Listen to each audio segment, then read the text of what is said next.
I see nice Srimad Bhagavatam set, so I know what's coming at the end. Installation of Srimad Bhagavatam, welcoming Krishna in your home. But not just a guest. He's going to stay. He's going to reside here. That's nice. So the topic, as you see, is hearing Srimad Bhagavatam. Now there's reading Srimad Bhagavatam, and there's hearing Srimad Bhagavatam, and reading aloud, you can then also hear Srimad Bhagavatam. Here's some of the benefits or glories or topics related to hearing Srimad Bhagavatam, and we'll start by quoting founder Acharya Srila Prabhupada. By the way, this year is the 125th anniversary of Prabhupada's appearance day. We had big worldwide celebration on his 100th, centennial year, and now it's the 125th year. So many centers all around the world are honoring the 120th anniversary. And here's Srila Prabhupada writing from Srimad Bhagavatam itself on the importance of and benefits of hearing. Srimad Bhagavatam is certainly a very dear scripture for all the devotees of the Lord, but it is auspicious even for the non-devotees also, because it explains that even the non-devotees hovering under the spell of the material energy can be delivered from such clutches if they hear the narration of Srimad Bhagavatam with devotion and attention from the right source, representing the Lord by disciplic succession. Now, by disciplic succession is an understanding taken from Bhagavad Gita. You see there's a Bhagavad Gita over there too.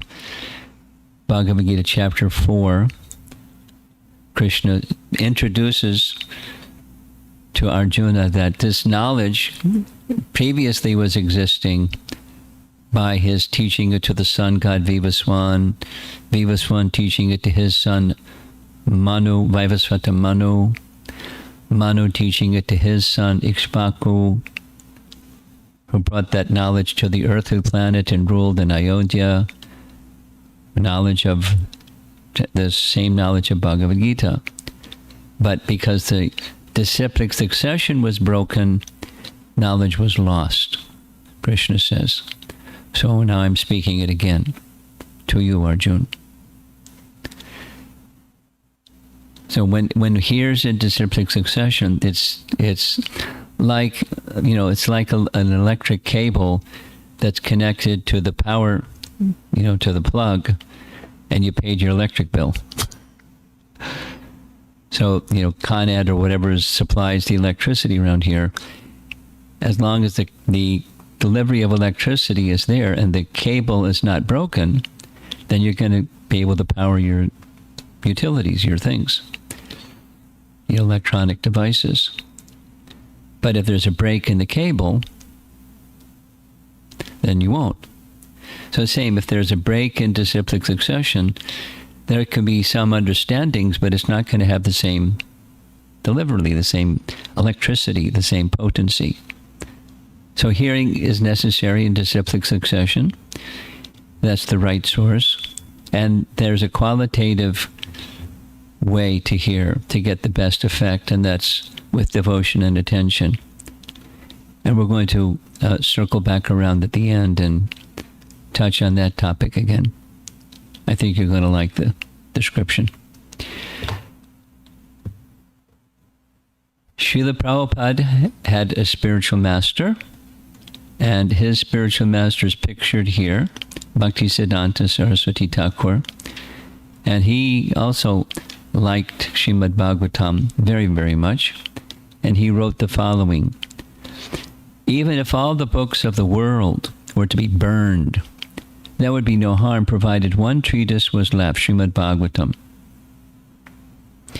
even if thousands of learning centers were to be abolished, there would be no feeling of inconvenience provided the reading and teaching of Srimad Bhagavatam continued. And he writes, there are no other books in the world like Srimad Bhagavatam. This is not mere tittle-tattle. That's not a modern term, but tittle-tattle means like, idle talk, prattle, gramya katha, in Sanskrit, or an exaggerated homage. If one reflects on it as a truly impartial judge, one will realize that there has not been, nor will there ever be, a book like Srimad Bhagavatam. And the range of topics is vast. The number of pages is vast, but the range of topics is vast, and the depth that it goes into those topics is also. It's likened, Bhagavad Gita is likened to undergraduate, and Bhagavatam is to graduate study. Nice way of making it really simple. So that it's not that the ideas of Bhagavad Gita are left behind, it's just there's much further depth and detail, like undergraduate, graduate study. Here's his father and one of the acharyas in disciplic succession. His name is Bhakti Vinod. And he wrote, very interesting, from Pranava or Om came Gayatri. From Gayatri came the Vedas. From the Vedas came the Brahma Sutra, and from the Brahma Sutra came Srimad Bhagavatam, which has brilliantly risen like a Sat Chit Ananda sun. Those who have eyes should see, those who have ears should hear, and those who have mind should meditate on the topics of Srimad Bhagavatam.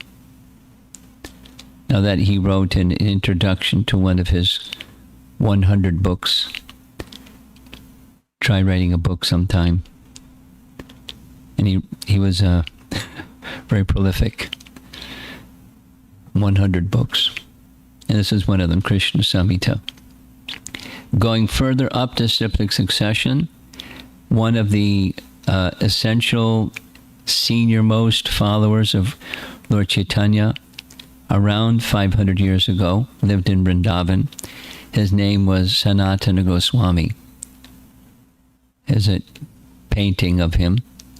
And he was born in a Saraswat Brahmin family in Karnataka, from Karnataka. Several generations later, they ended up in the northern parts of India. There's a history of how that happened. And he eventually became a follower of Lord Chaitanya, residing in Vrindavan. But when he was a little boy, when Sri Sanatan was young, a Brahmin appeared to him in a dream and blissfully gave him Srimad Bhagavatam. When he woke up, he was perturbed. Now, there's Srimad Bhagavatam that comes from a printing press, but in those days there was no printing press. So to receive a copy of Srimad Bhagavatam meant a handwritten copy, because that's the only kind of books there were. And it was in a dream, and a Brahmana came and gave him Srimad Bhagavatam. Then later that morning, the same Brahmana that he saw in his dream came to him and gave him the Srimad Bhagavatam.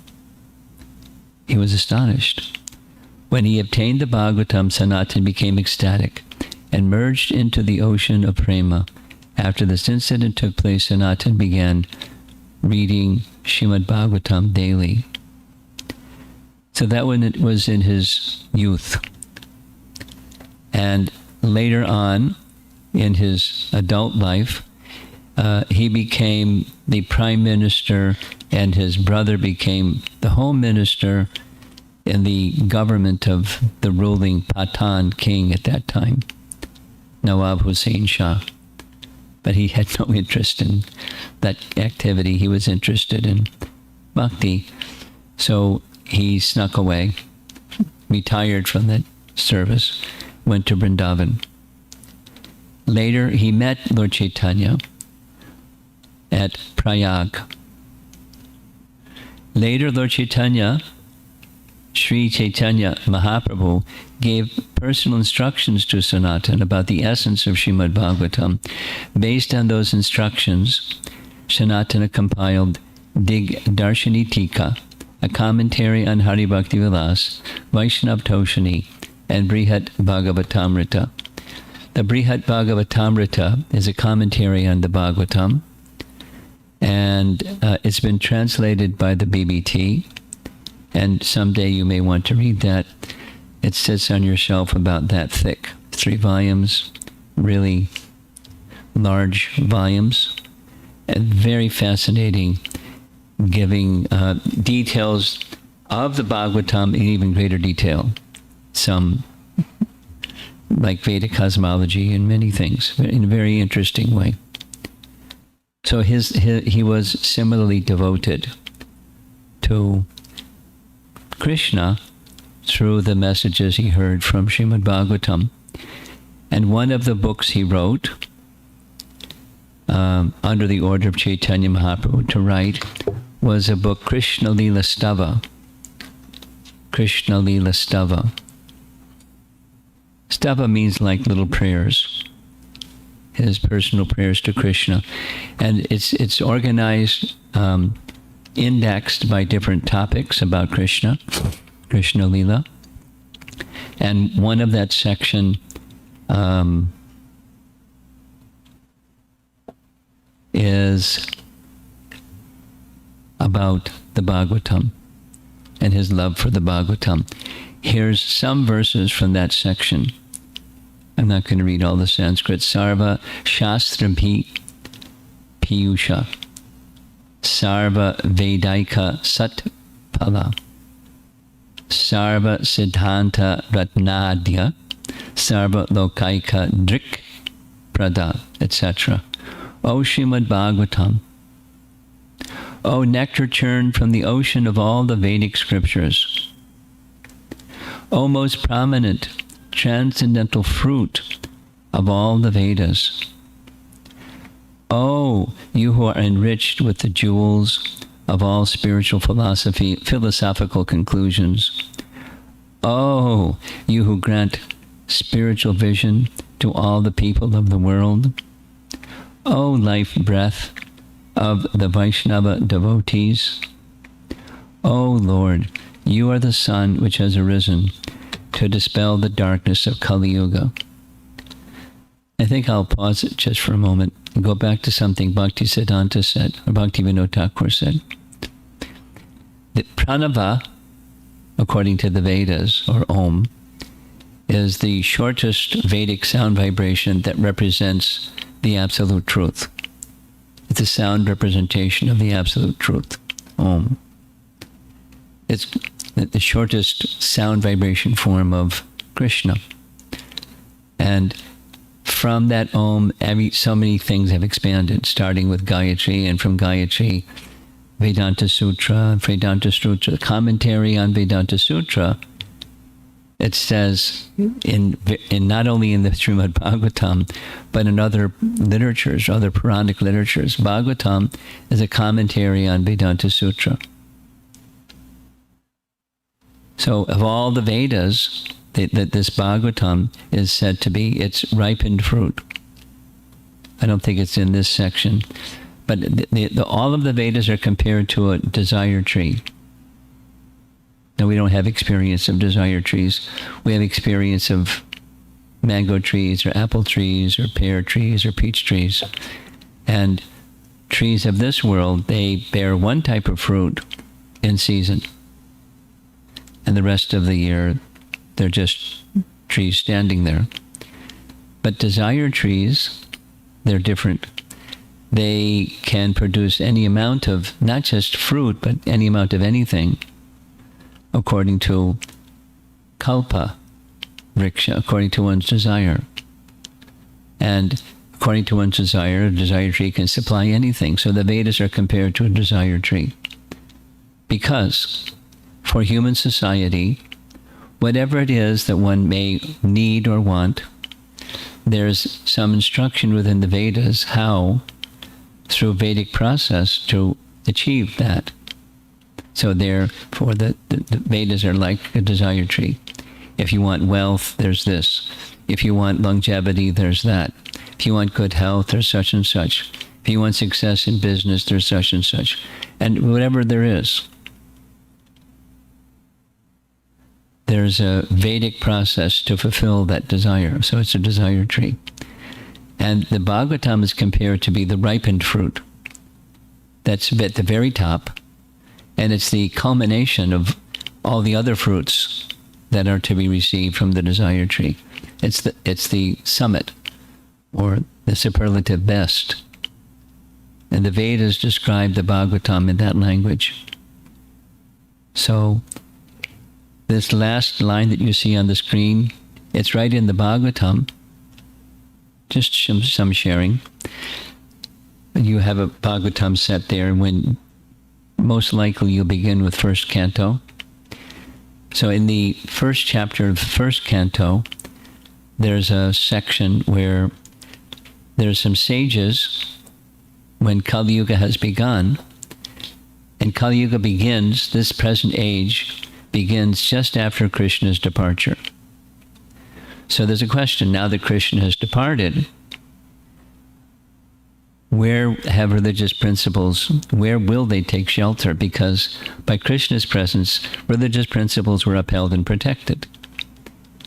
And his lotus feet were decorating earth, and everything was there bountifully. But he's gone. So now that he's gone, where will religious principles take shelter? It's a question. That's in chapter 1 of Canto 1. And then the answer is given in the end of chapter 3 of Canto 1.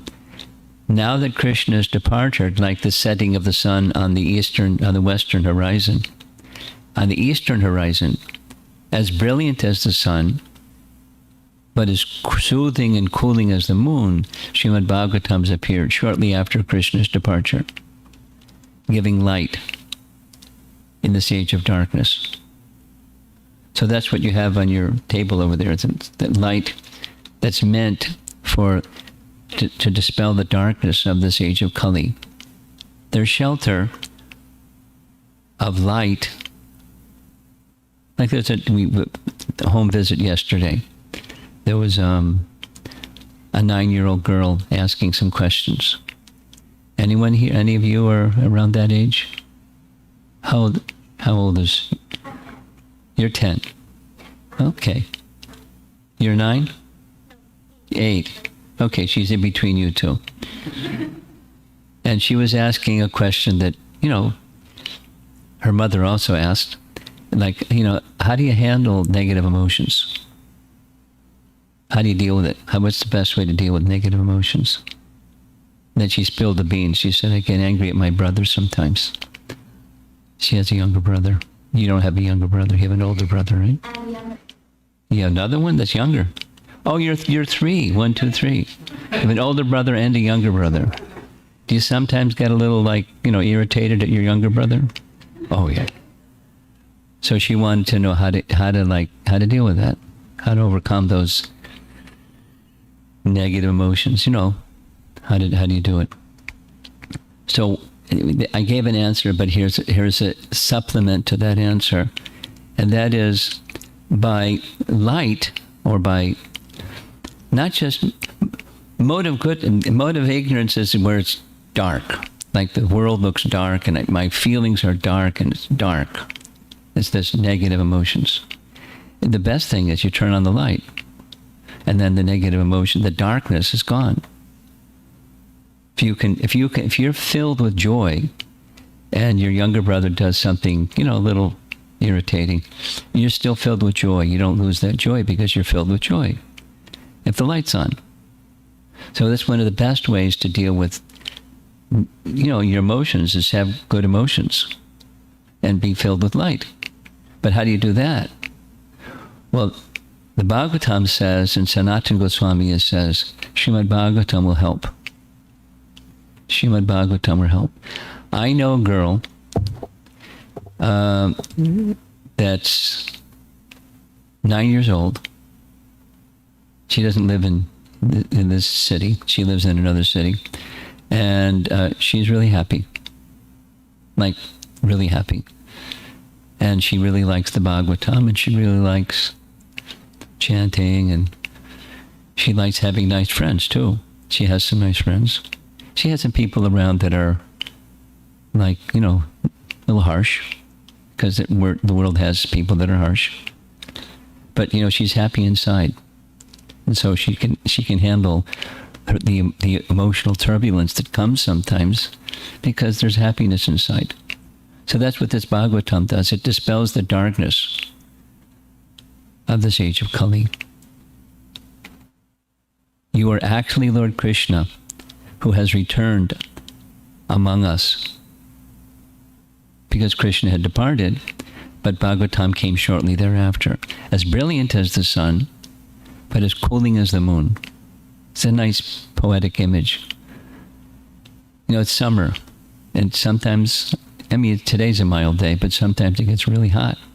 Like, what to speak of India, scorching hot. Whew. Some kids I know went to India during their summer vacation. They came back and told it's like walking around an oven. And it doesn't cool off at night. It's still like you're in an oven. You're tossing and turning and sweating, and there's no air conditioning. And like here, it's really comfortable. But sometimes it's not so comfortable. But the moon is always soothing. It can be provide lots of light. But if to imagine a moon that's as brilliant as the sun and as cooling as the moon. That's what the Bhagavatam is compared to. Very nice. Here's another of his stavas. Paramananda pataya prema varshati rayate. O Srimad Bhagavatam, I offer respectful obeisances unto you by reading you one attains transcendental bliss, and for your syllables rain pure love of God upon the reader. You are always to be served by everyone for your incarnation of Lord Krishna. I put these in different colored because they're important. He understood it's not just a book, but it's Krishna's manifestation. After Krishna's departure, his Swarup, his personal form, appeared and performed pastimes for a long time. And after he departed, then what? His personal presence is available in the Srimad Bhagavatam. One more. O Srimad Bhagavatam, O my only friend, O my companion, O my teacher, O my great wealth, O my deliverer, O my good fortune, O my bliss, I offer respectful obeisances unto you. He has a lot of feeling for Srimad Bhagavatam. And when you read his writings, besides these nice prayers, you'll see he was in another place of consciousness. Very, very, very elevated, deep, profound, and joyful place of consciousness. So we've gone through several steps of the disciplic succession. Now we're going to Lord Chaitanya. Here's what Lord Chaitanya said. Always discuss Srimad Bhagavatam and constantly chant the holy name of Lord Krishna. In this way you'll be able to attain liberation very easily, and you'll be elevated to the enjoyment of love of Godhead. That's a quote from Chaitanya Charitamrita. Now, we're going to go a little bit further to Krishna's queens in Dwarka. So get ready for a little story. After Krishna left this world, before he left this world, he told his chariot driver, whose name was Daruka. Krishna was in Prabhas. Prabhas is near Dwarka. It's a holy place. And his chariot driver came, and his chariot driver knew Krishna very well because they were very close, and he knew Krishna was going to depart. Balaram had already departed this world in a very fascinating way, and Krishna is going to depart. So Krishna said, I have some service for you. The service is go immediately back to Dwarka and inform the remaining residents, primarily the queens, because the male members of the Yadu dynasty had been destroyed. They destroyed themselves. It's a whole story. And the ladies were left. So tell them the city of Dwarka is going to be submerged in water in 7 days. They should leave Dwarka immediately. Tell them. Go back quickly and tell them. So Arjuna happened to be in Dwarka at the time. So Arjuna escorted the queens all the way from Dwarka, again to the land, because Dwarka was an island in the sea, and to all the way to Hastinapur, to be under the shelter of the next ruling king. The next ruling king after Krishna's departure was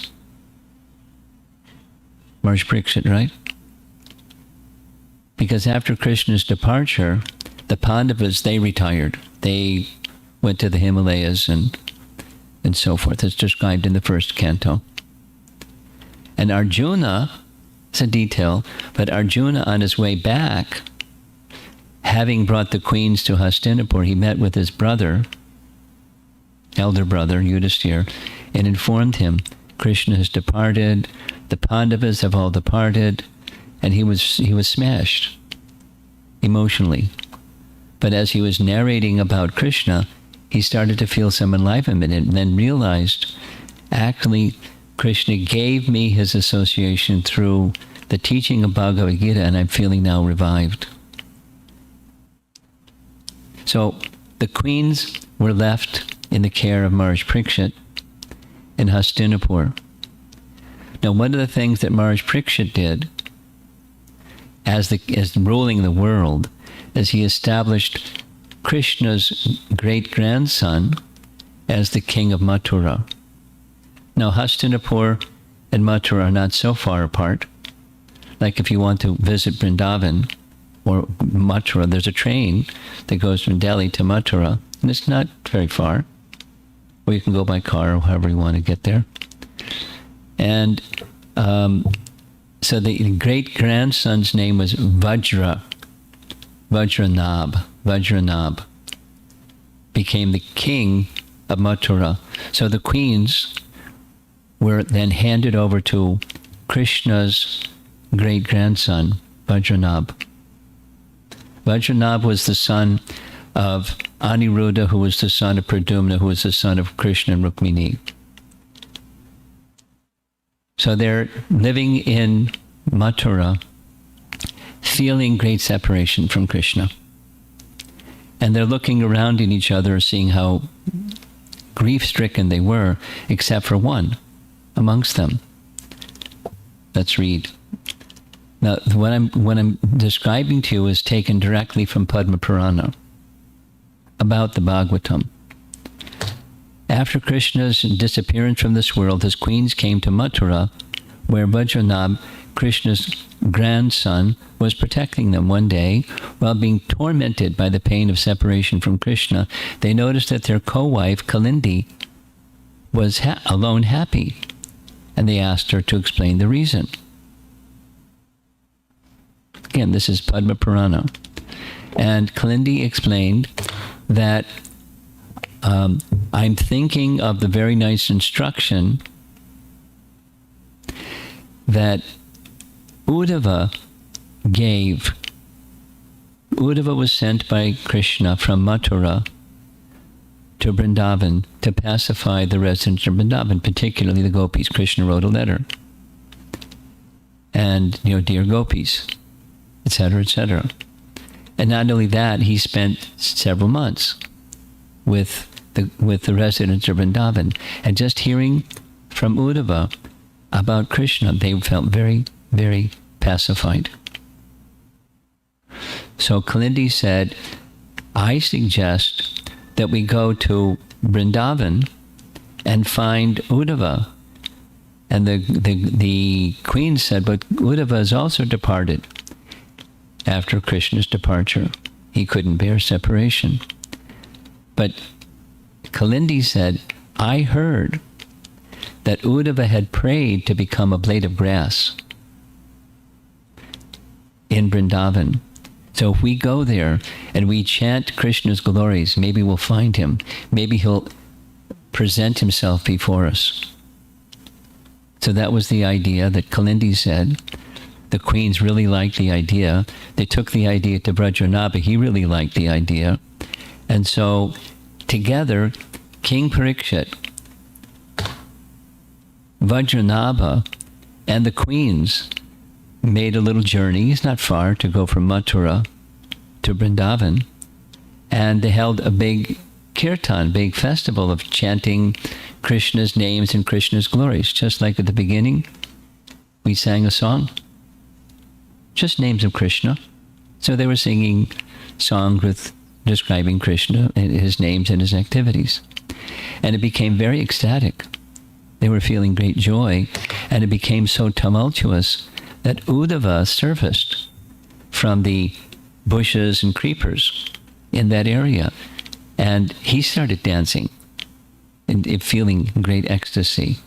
And as they found themselves all absorbed in Krishna Kirtan, Uddhava offered his respects and embraced Maharaj Parikshit. Now what I've just narrated is found in two places. It's found in Padma Purana and Skanda Purana. Here's the sections of both of them. In Padma Purana, it's a very large section. Padma Purana is one of the Sattvic Puranas, especially noted as a very elevated scripture. There's a whole big section that's just glorifying the Srimad Bhagavatam. In Skanda Purana has a similar, almost identical description, but the ending is a little different for Padma Purana, which I'm going to describe. So Uddhava made a suggestion to the king. O king, Maharaj Parikshit, you are most fortunate. You are always in exclusive devotion to Krishna. Among all the inhabitants of Dwarka, these queens are without a doubt most fortunate. Under the influence of Yogamaya, they have forgotten themselves and are suffering from anxiety caused by separation from Krishna. Unless Krishna becomes visible to them, none of them will regain their proper consciousness. But Krishna has wound up his pastimes. That time has finished, and now we have entered a different age. It's Kali Yuga. However, listen, and I will tell you another way. Guess what the other way is? Recite Srimad Bhagavatam, and Krishna will appear. And so that's how it ends. Srimad Bhagavatam is recited, and Krishna appeared. We'll revisit this again a little bit later. But Krishna it's right in the Bhagavatam. It's right in the Bhagavatam, first canto, that if one reads with rapt attention, not just casual, then Radha and Krishna will appear in every page of the Bhagavatam. Now it takes a while to get to rapt attention in anything because the mind is distracted. But as that becomes one's regular practice, then one will experience Krishna's presence through that sound vibration. It's a fact. Now there's just two more sections, and that's it for this topic.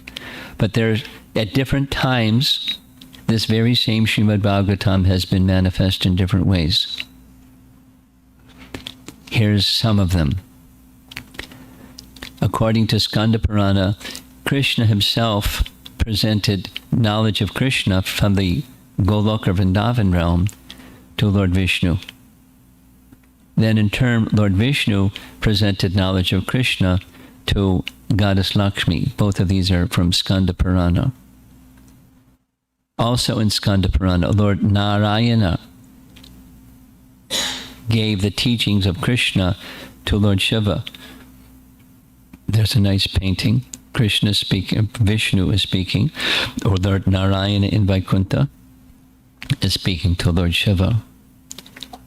Elsewhere, right in the Bhagavatam itself, Lord Narayana spoke to Lord Brahma. Lord Narayana, in this case, in the form of Garbhodakshai Vishnu. This is an aerial view. Lord Brahma is on top of his lotus flower, and there's a stem which you can't see because it's underneath the flower, but it's coming from the body of Garbhodakshai Vishnu. And Garbhodakshai Vishnu, or Lord Narayan, here's the verses. You can take note of them if you want when you read the Bhagavatam, where it says specifically, he spoke this knowledge to Brahma. And in turn, Brahma spoke this knowledge to Narada Muni. In turn, Narada Muni spoke this knowledge to Srila Vyasadeva. And he gave instructions to Vyasadeva how to realize everything. Sit in trance of meditation, and then you can expand these teachings of Srimad Bhagavatam.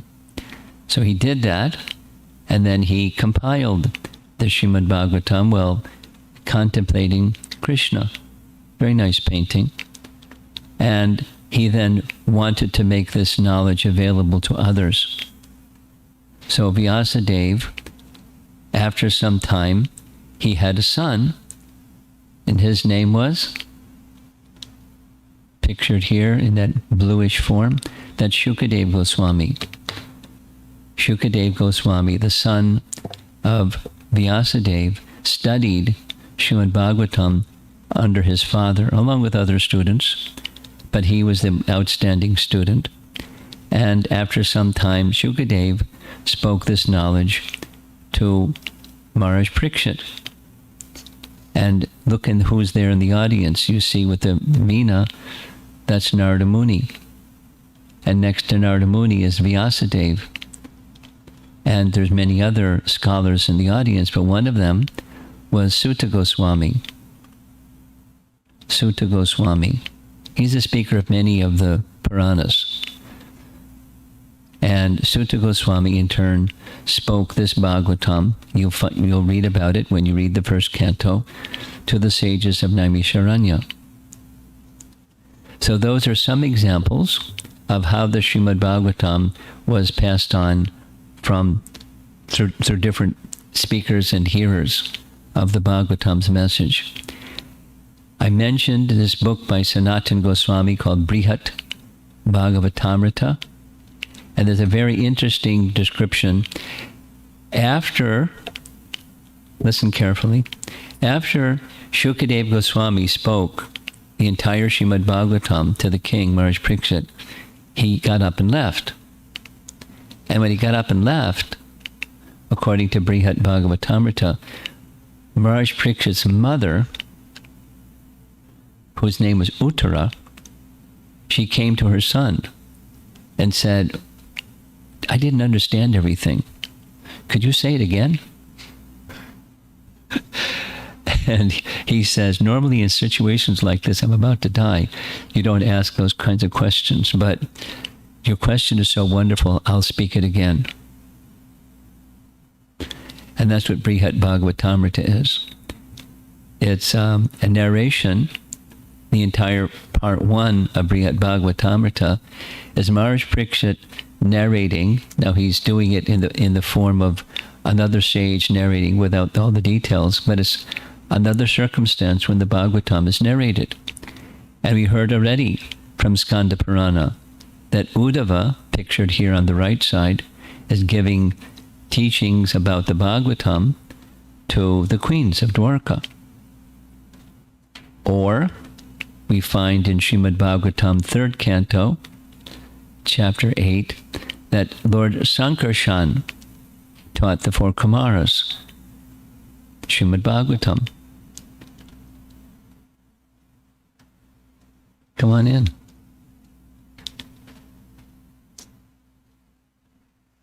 And after hearing the Kumaras, hearing Bhagavatam from Lord Sankarshan, they started their own disciplic succession called the Kumara Sampradaya.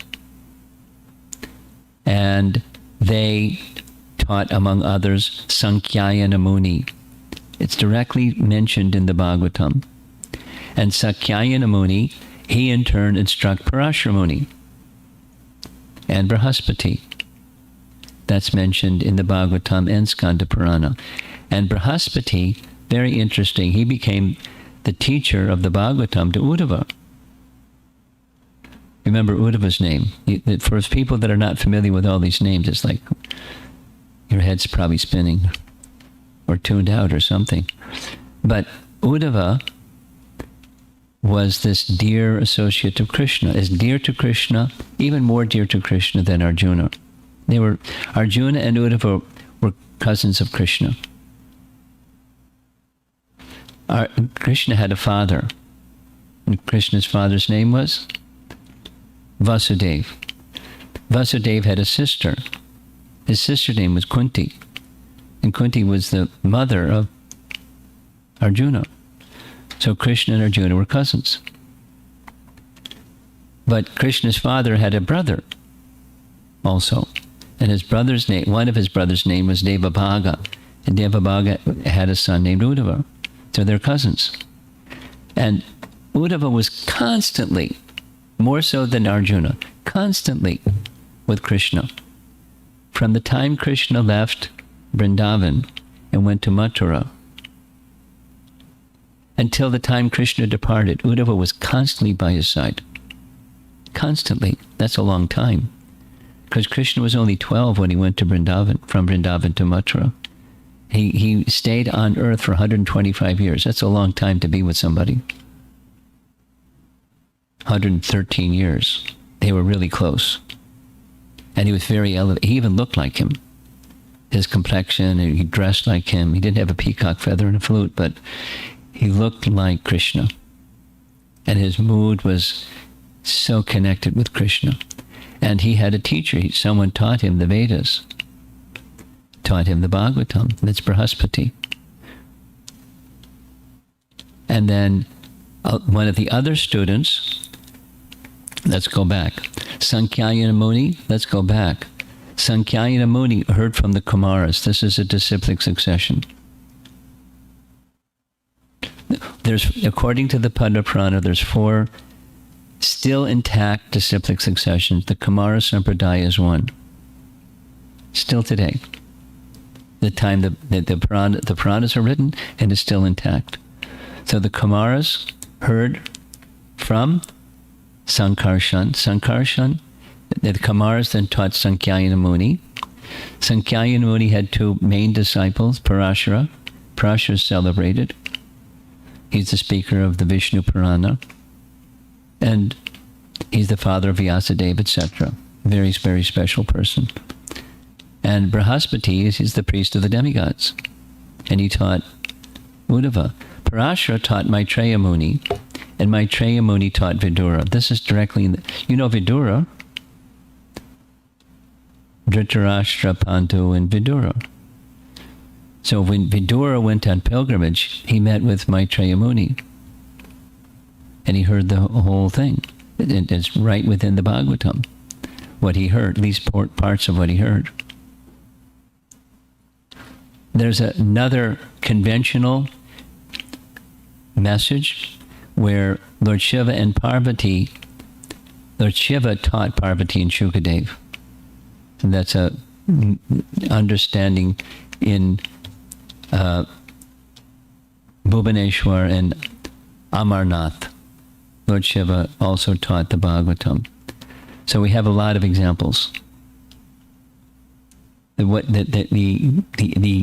you can't remember all the names, no problem. The message is, the Bhagavatam is really important. And it's maintained its importance through generations and generations and generations. Different persons holding it in the highest regard. And there's the Bhagavatam on your table. And you're very fortunate. This is an illustration of some of those examples that I just mentioned, where the Bhagavatam was narrated over generations and generations and generations, and is still existent today in English, translated from Sanskrit. And not only is it in English, the Bhagavatam has been translated into something like 86 different languages, including Chinese.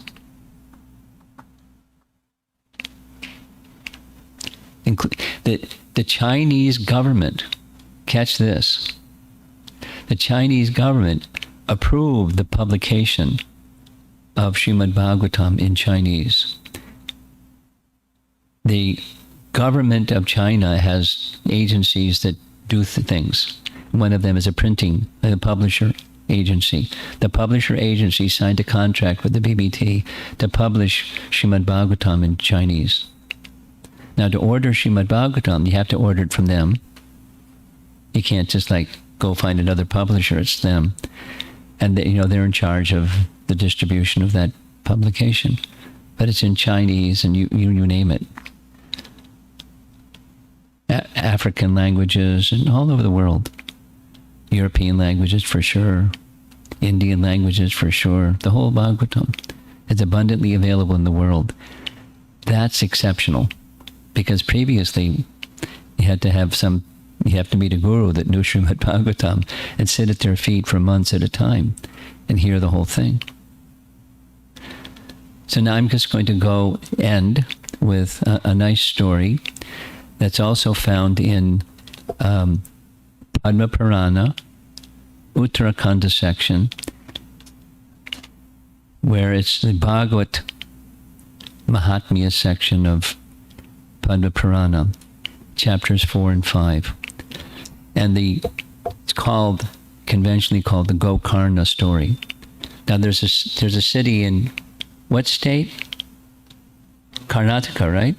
Karnataka. Gokarna. So you may want to know how it got its name. Here's how it got its name. According to Padma Purana, there was a city along the river Tungabhadra that was populated with many, many brahmanas. So because the brahmanas were doing their brahminical activities very nicely, it was a very prosperous city.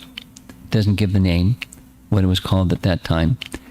But amongst the many brahmanas, there was a very qualified brahmana named Atmadev. And he followed all the Vedic rules for brahmanas very carefully, and he was a householder. And his wife's name was Dunduli. And Dunduli was pious like him, but a little bit,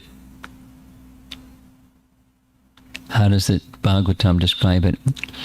A little bit harsh in her speech.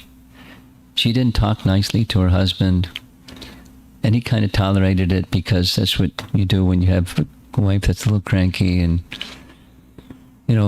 harsh in speech. But the thing that didn't disturb him as much as the fact that after so many years of marriage, there were no children. So then he decided to go to the forest and engage in some austerities to see if through austerities, in course of time, there could be a son. And one time he was by a lake, he had just drunk some water, and one sannyasi came by. And he took the opportunity to tell the sannyasi his story. It was a domestic story. And specifically, he was complaining about his wife, but he was saying, I'm very desirous to have children. And the sannyasi said, well, give me your birth information and I'll do your horoscope. And he sat in meditation for some time and informed the Brahmin, unfortunately, your horoscope says that for 7 lifetimes, you're not going to have any sons. So you may want to consider just a life of renunciation, if that's your concern. And the Brahmana was over the top saying, no, I got to have a son, And he then informed him of the story of one king named Chitraketu. It's in the Bhagavatam, and this sannyasi knew the story of King Chitraketu. I'll say it simply, but it takes about 4 chapters of the Bhagavatam. he was really, really anxious as a king to have a son, and there was no son. So he married a second queen. He married a third queen. He topped Krishna as far as numbers of queens. And he didn't get the message. It's just not meant to happen. So he was like big anxiety, big anxiety. Angira Muni came to visit. He served him very nicely. And Angira said, "You've served me very nicely, but you look a wreck. What's wrong? Is there something wrong in your kingdom?" "I don't have a son. I don't have a son. Please do something. You're a great sage." So he could see the man was too attached. And so he gave him a benediction. "I'll conduct a yajna where, although you're not meant to have a son, you can have a son. But he'll be at the source of joy and the source of great sorrow. In fact, I'll give him a name now. His name is Harsha Shoka. That's happy, sad. That was son's name." He thought, better a son that gives a little trouble than no son at all. He may talk back and be a little irritated and like that, but okay. So he had a son. But the son was with one of his queens and not all the other queens. And all the attention went to the queen that had the son and not to them. So they became envious. And amongst the many, many, many queens, some of them conspired to poison the child. So that's this painting.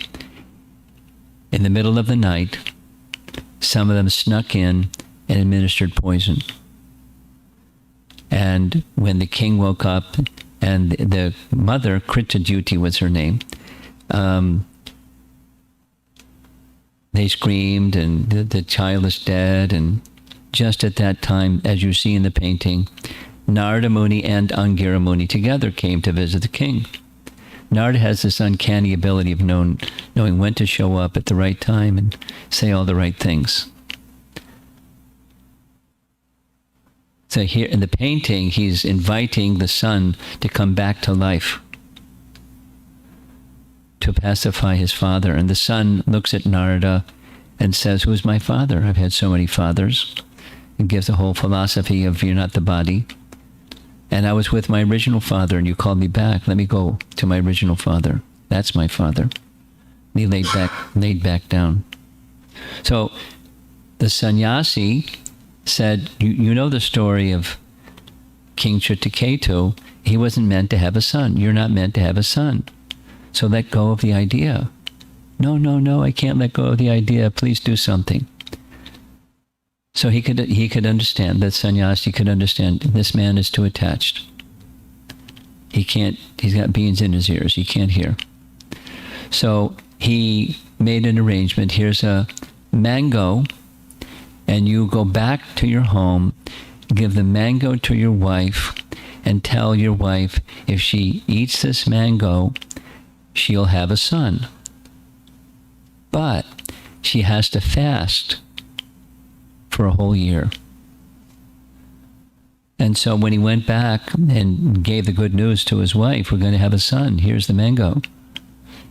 She was really happy that she was going to have a son, but she didn't like the idea of having to fast for a whole year. But she didn't complain. Well, she normally would complain, but she didn't complain. She informed her sister. And her sister said, I sympathize with you. Here's a suggestion. Let me know what you think. I'm pregnant. In a few months, I'll have a child. You can just, when I have the child, I'll give the child to you. You can inform the public you took the mango, you ate the mango, and you're pregnant. And when the child is delivered, I'll give you the child. How's that? She said, that's a great plan. So just to test the power of the mango, they gave the mango to a cow. And in 3 months, the cow gave birth to a child. a male child, but he had ears like a cow. Thus, Go-Karna. Karna means ears, and Go means cow. So he had ears that looked like cow's ears. And that was the son that was born of the cow. And her sister, when she delivered a child, he was just the opposite. Go-Karna was of ideal character, and they named their son Dundukari, and he was just the opposite. And so much so that as he grew, he gave so much trouble to his father, Atmadev, that he just left home, went to the forest. According to the Padma Purana, he underwent austerities and achieved liberation. And his mother was so much harassed by her problematic son, she went and drowned herself in a well. So that left him motherless, fatherless, but he didn't mind. Instead, he took over the house and kept company with prostitutes in the house. And to maintain the prostitutes, because he was Brahminical by his upbringing, but not by character, so he became like a criminal, robbing and this thing and that and keeping prostitutes. And the king's government came to know, and they came and tied him up and burned him. He became not only dead, but according to this explanation in the Bhagavatam, he became a preta. Now, I had never heard of what a preta is before, so I had to look it up. And this is the best image I could find of what a preta is. The translation in English is either evil spirit or phantom. And it's not exactly a ghost, but it's not exactly he went on to another life form either. So a phantom. And he was, this is a painting showing, he was hanging out with ghosts. And Bhutas is the name for the ghost. So there's the Preta in the background, Dundukari. And Dundukari was like, he was suffering because he had done so many sinful things. And so hearing Go-Karna had been on pilgrimage, and when he heard that his dear, almost like brother, they grew up together because they were the same age, Dundukari is now dead, so he went to Gaya and performed a Shraddha ceremony for him, for the departed soul of Dundukari. And it wasn't at all effective. It wasn't effective because Dundukari came and was harassing and harassing and harassing his dear like brother, Go-Karna. Relieve me of sin. I'm suffering too much. So he then inquired, Go-Karna inquired from some sadhus what to do. The sadhus recommended worship the sun god. So he followed the indication. This is all in Padma Purana. He worshipped the sun god. Now this is a photograph of a deity of the sun god in Vrindavan. You may not know this, but now you'll know this. Radharani would regularly go to Surya Kund in Vrindavan and worship the sun god. Now she was worshipping Surya Narayan, not just the sun god, but this is a deity of the sun god. It's Surya Kund. So the sun god personally appeared before Go-Karna and said, if you want to relieve your dear friend and brother, Dundukari, from all of his sins, just recite Srimad Bhagavatam. Recite Srimad Bhagavatam where he can hear and he'll be relieved of all of his sins. So Go-Karna was very submissive to the sun god, and he made an arrangement for reciting Srimad Bhagavatam for 7 days to recite, just like Maharaj Parikshit heard the Bhagavatam in 7 days, day and night, from Shukadev. And because Dundukari was a phantom or a preta, he couldn't sit in a chair or on the floor or something and hear Bhagavatam. So he concealed himself in a bamboo, because there were bamboo walls surrounding the kata area. And each day that passed, one of the knots of the bamboo broke. And on the seventh day, when the Bhagavatam narration was finished, everyone saw a Vaikuntha Vimana, an airplane, descend, and the spiritual form of Dundukari was picked up by the Vaikuntha Vimana to be taken to the spiritual world. So there you see in the drawing there's Gokarna. He has cow ears, Gokarna. And Gokarna said, I just have one question. All the other assembled people here, they were also hearing the same Srimad Bhagavatam that you heard. So how is it that you achieved salvation, but the others did not? And the answer he gave was, because I was listening very carefully, I wanted relief from my sinful reactions. And I wanted to become indemnified for so many sinful things that I did. And so the assembly gathered together for another week, and they also one by one were taken to the spiritual world, just from hearing Srimad Bhagavatam. Not only mitigating sufferings from sinful deeds, knowingly or unknowingly performed, but achieving spiritual perfection. But it required attentive hearing. That's a nice story. Gokarna story. Is anybody here from that state? Karnataka? No? You studied in Karnataka. So you probably know where Gokarna is. It's a big city, right? Yes, it's a big state. Yeah, Bangalore is where I was. Okay. And is it on the river Tungabhadra, Gokarna? I don't know much details on that, but yes. Okay. So we're almost done. Here's Srila Prabhupada speaking. As God is all light, all bliss, and all perfection, so also is Srimad Bhagavatam. Very similar to what Sanatana Goswami said. The Bhagavatam is light, but it's also Krishna himself. And when one hears with rapt attention, then one can see Radha and Krishna in every page of the Srimad Bhagavatam. But you have to hear with great attention. Brother and sister. There. Okay, I'm done. We're finished. This is a nice image I like. It's hearing with attention image. So Srimad Bhagavatam is meant to be read regularly. Nityam Bhagavata Sevaya. Nityam literally means always, but at least regularly, daily. That's how Prabhupada has translated that verse. Nashta prayeshu abhadreshu nityam bhagavata sevaya. Abhadra. You know who Lord Jagannath is? You three, brother and sister. Lord Jagannath and Jagannath Puri.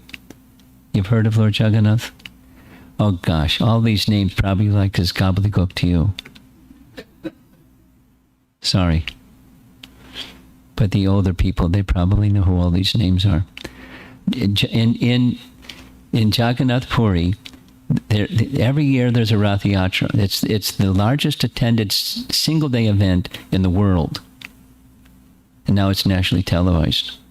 But before it was nationally televised, it was still the largest single attended event. And there's deities of Jagannath that are, 10, 12 feet tall, huge. And they're taken on a cart that's like 15 stories tall, or it's 5 stories, whatever, some number of stories tall. And they're pulled with ropes in a procession, Jagannath.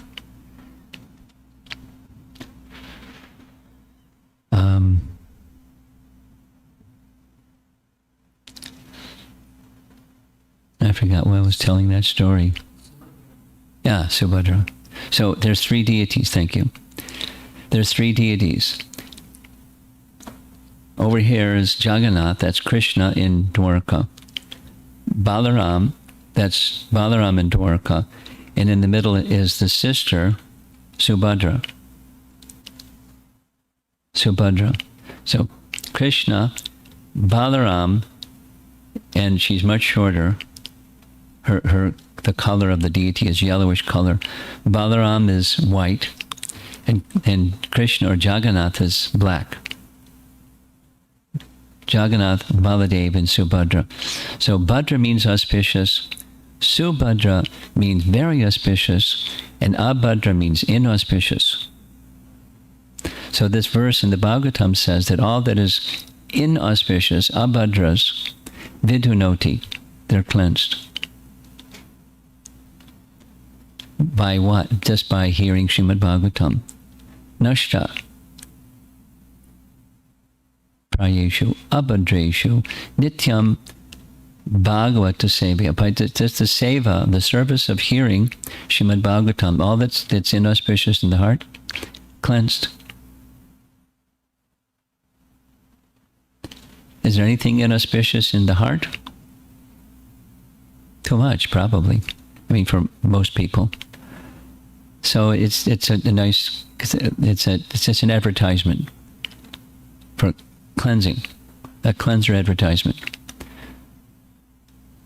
Stronger than Abhadras. Very effective for anybody, even people that aren't paying attention. It's beneficial. What to speak of paying attention? Paying attention means the goal of life can be achieved. And even just casual, even just having Srimad, there are verses that say, just keeping Srimad Bhagavatam in your home. And, respecting, keeping the place clean and respecting, even without reading, it's beneficial. What to speak of if you take the book and read the book, then it's more beneficial. And if you hear with rapt attention regularly, it's supreme. It's direct association with Krishna. So that's the hearing process. So that's our topic. Hearing Srimad Bhagavatam.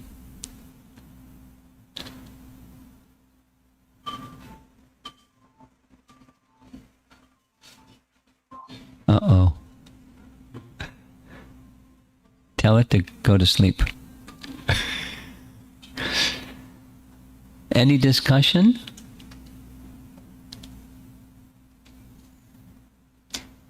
Comments? Complaints?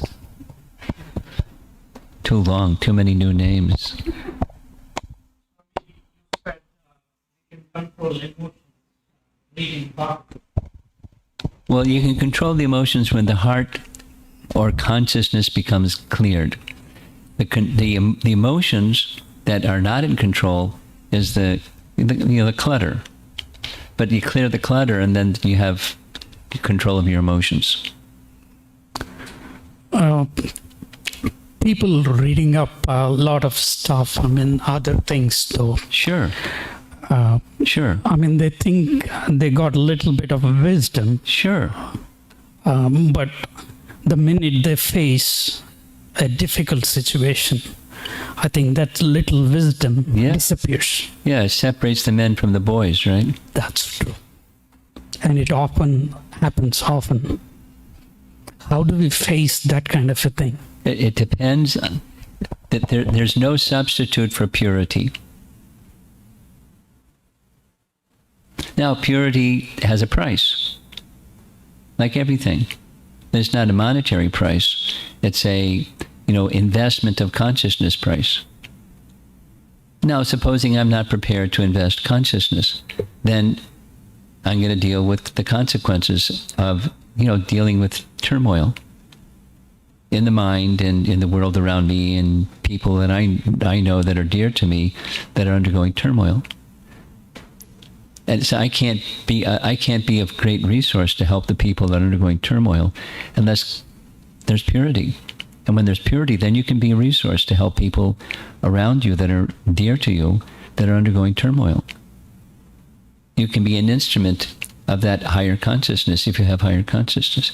But you can't give to people what you don't have. And if you have it, so it's purity. And so that's a nice goal. Besides just, dealing with negative emotions, it's a nice goal otherwise. When you have to make decisions about things, it's not necessarily a negative emotion thing. When there's higher consciousness, you have greater clarity on whether to turn left or right or pause or do a U-turn. Whatever it is, there's greater clarity with higher consciousness. It's worth the effort, the price, the sacrifice. So sacrifice means you don't do some of this stuff and you do some of that stuff. Like life. You spend time, like, these younger generation people spending, as we all have done, I have done, studying. What you're sacrificing something you could do, instead you're doing studying. Why is that? There's some goal to achieve.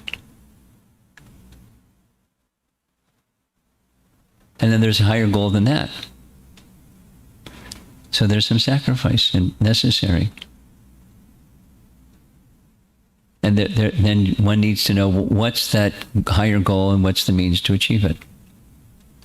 If you want to say, a life I can deal with tough circumstances when they come, and I can be an instrument to help other people dealing with tough circumstances when they come in their lives. I want to be an instrument for that. Purity. And there's a price. And I have to forego something to do that which is going to bring that purity. It doesn't have to trash things, but it just has priority and time management. I'm going to dedicate some time to that which is making my heart clean.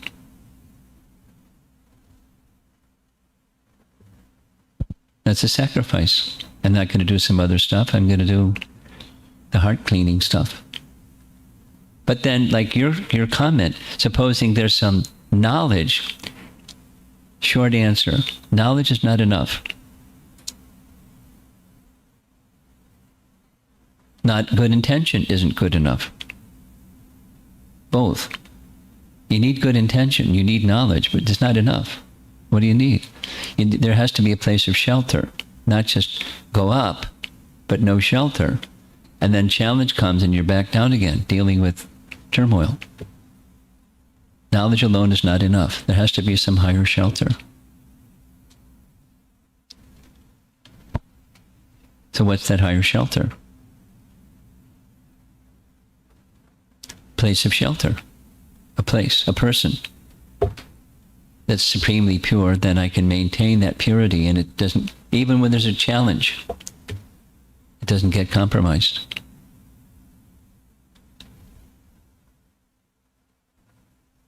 You probably know this story.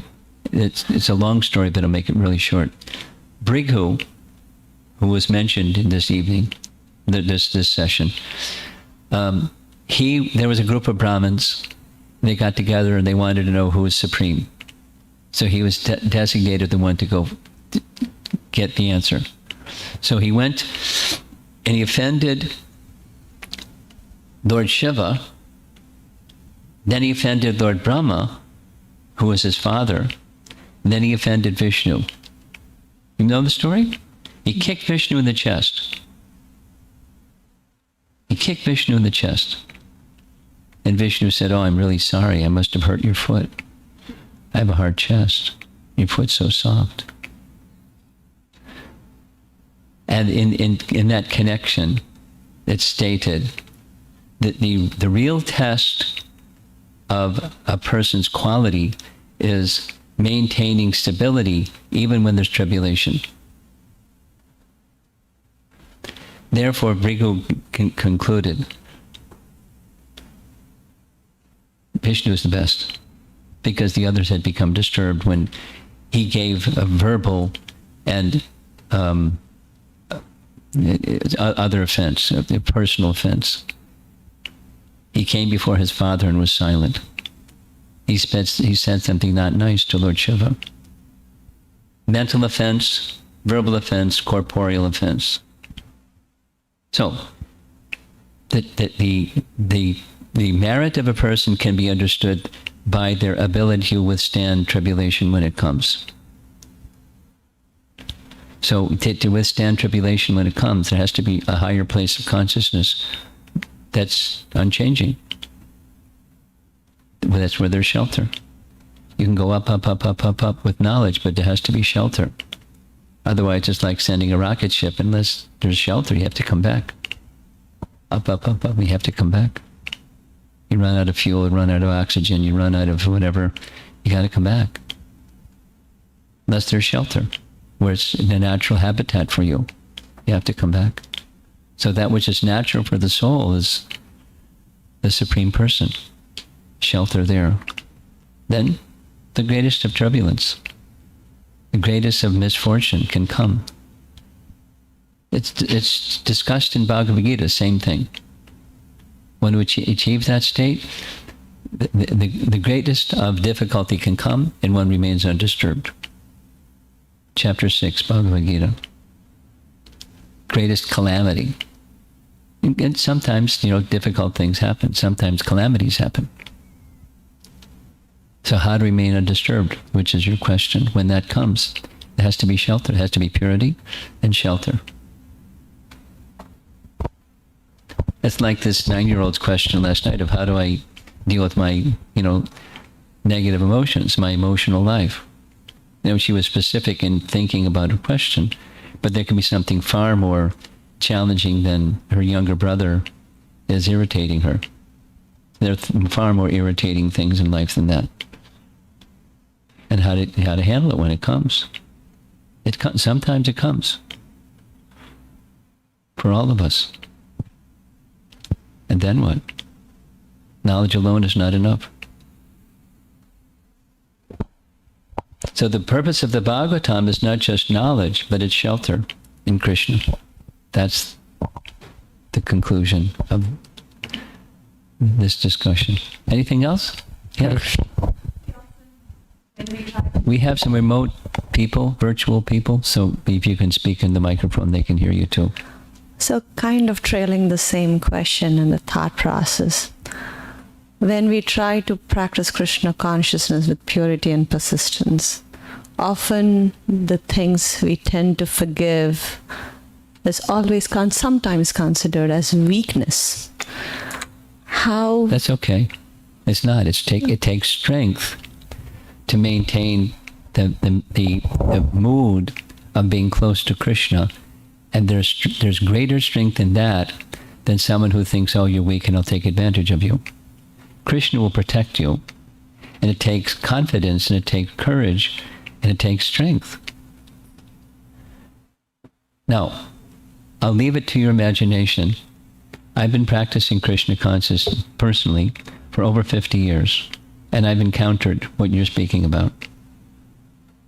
Karen, without listing the situations. There's protection. And there's also a contentment inside. It's okay. And sure enough, not just like that person gets theirs, because that happens too, but there's protection. Now protection doesn't mean that person isn't going to continue to say mean things or do bad things or something like that. But you're protected. Krishna makes arrangement that person, gets distanced. It's not me not, instantly they disappear into the sky or something. But Krishna's protection is there. And the sense of being protected is there. Prabhupada gives this example. It's a nice example.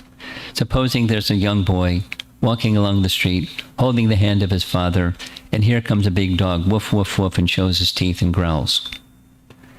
The little boy is holding his father's hand, and he smiles at his father because he knows, my father will protect me.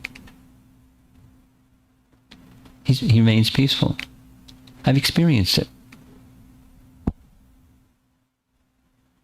When you have protection, you're feeling safe. Even there's some aggressor coming.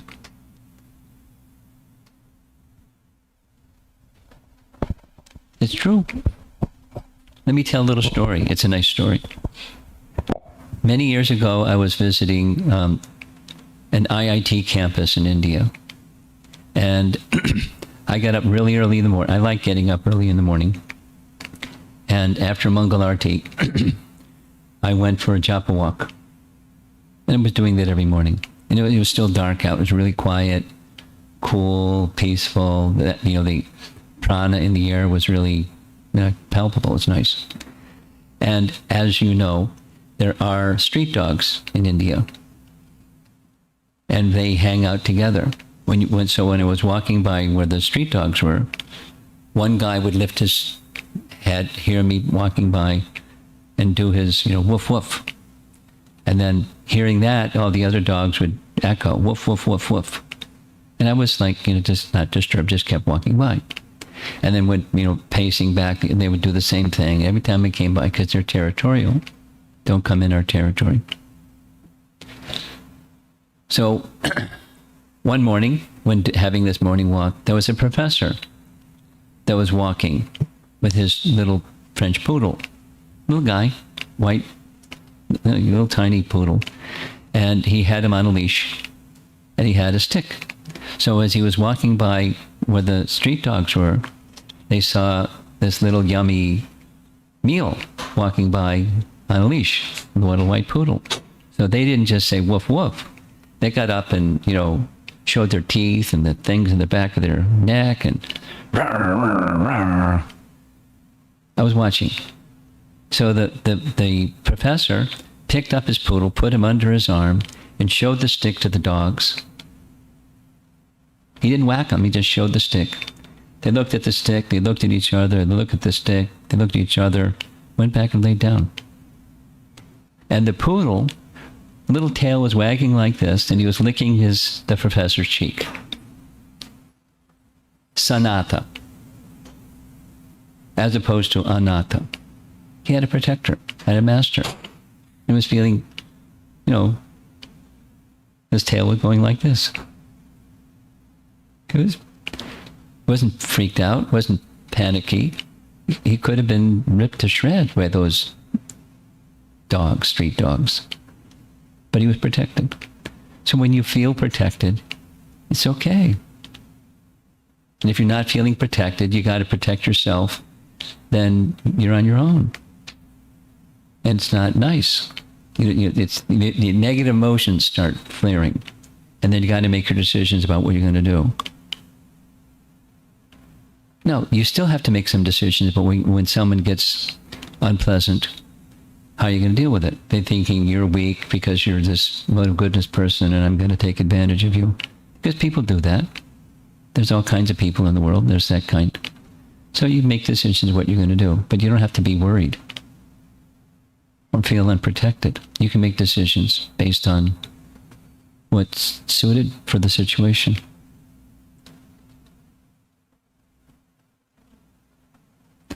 And it's nice to talk about, it's a whole other thing to experience it. And you take shelter and you experience it. You're on the fence and you're sometimes and sometimes not.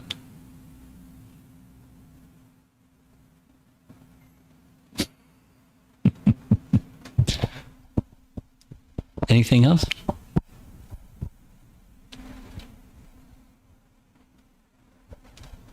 Okay. Don't be shy. So, thank you for coming. I learned a lot today. One question I always have is when we talk about protection or shelter of the Bhagavad Gita, how do we know, to trust it? That is our protection. There's so many religions, cultures around the world, and they all have great teachings, but how do personally I get the hope to trust this particular teaching over many other things that have allowed many other people to be more successful than the culture that I grew up in? Well, I encountered that question in college a few years ago. And because the tradition that I grew up with wasn't this. So, the short answer is, I'll give two different answers. One answer is, just keep asking the question sincerely, and you'll get an answer.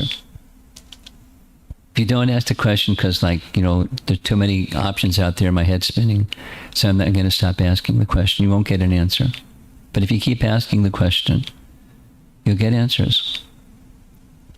And here's the three questions that I had. There's a higher reality.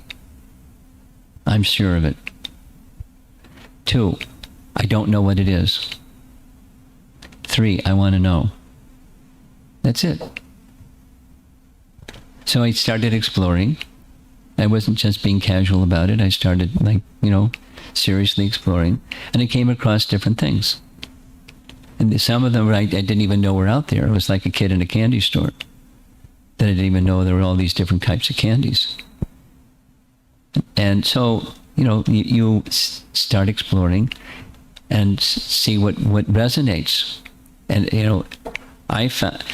I read 7 translations of Bhagavad Gita before I read this one. This was number 8. And, I knew it was a book of higher wisdom, but I didn't understand it. And then I read this one, and it was really easy to understand. I was puzzled why I could understand this one very easily. The other ones I couldn't. But I kept reading it. Then gradually I could understand because I wanted to know. And it's coming from realization. It's not coming from scholarship or like his, wisdom or having knowledge. Somebody knows Sanskrit, they go to Bhagavad Gita, make a translation, it comes up with whatever they come up with. That's what I was reading. They didn't understand Bhagavad Gita either. But they were presenting as if they did. So it was difficult to understand because they didn't understand. And so when it's coming from realization, then it's easy. It's more easy. So I kept reading it. And then I did some of the things that it said. I was already vegetarian, anyway, without all the details, my personal journey. But when things made sense, I applied it and experimented with it, let's say. This resonates. Let me spend some time with this thing that makes sense. And I got some realization, wow, this is good. So I kept going. And here I am. So it's not like, this is the end product, because someone else's life is going to look different and different and different. But when you're sincere to want to know, then the answers will come. And one of the key answers I expressed, but you have to receive knowledge through disciplic succession. That's not an option.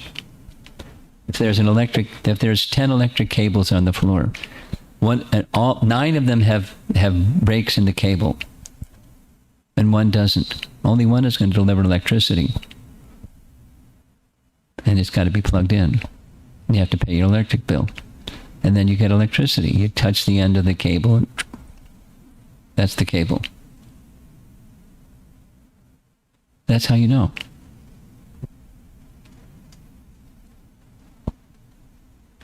But you don't have to rule out other things. You can consider other things.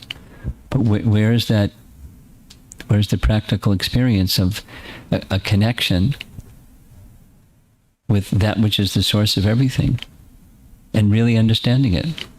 Not just notionally, in God we trust, and we really don't know who God is. You don't know what trust is either. But just, so when someone has that experience, not just theoretical knowledge, but they live their life that way, that carries some potency. Find that connection. It's not to rule out that other people have knowledge or some sensibility, some sense of connection with God, some teachings that help them get closer to God. Then you keep going with that. Where's this fullest picture of the nature of that which is the source of everything? There's nothing that compares. That was one of the starting remarks. There's nothing that compares to Srimad Bhagavatam. And that's the graduate study, and the undergraduate study is Bhagavad Gita. I mean, take any one thing. I'm going off a little bit, but, you know, what's the soul? Ask people of some religion, do you believe in the soul? The answer is yes. Tell me what you know about the soul. I've done it. I've asked people, and it's very surprising what they come up with. Very surprising, without going into it, the different answers.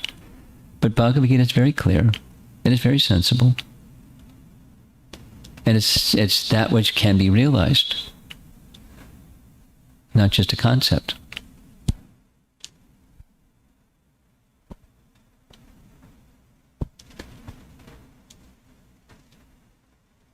Thank you. Yeah, that really helps.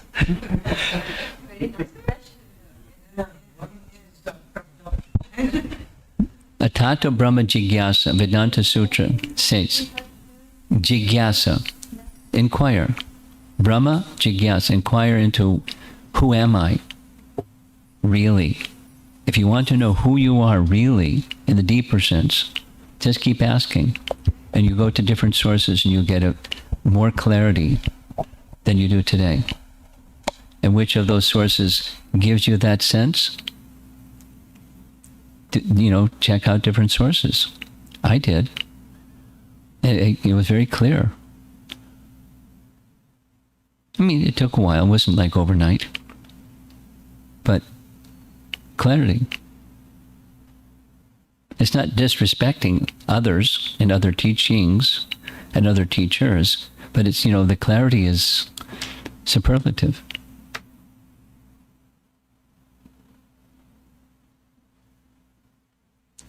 Okay. We're going to go on to having a little installing of the Srimad Bhagavatam.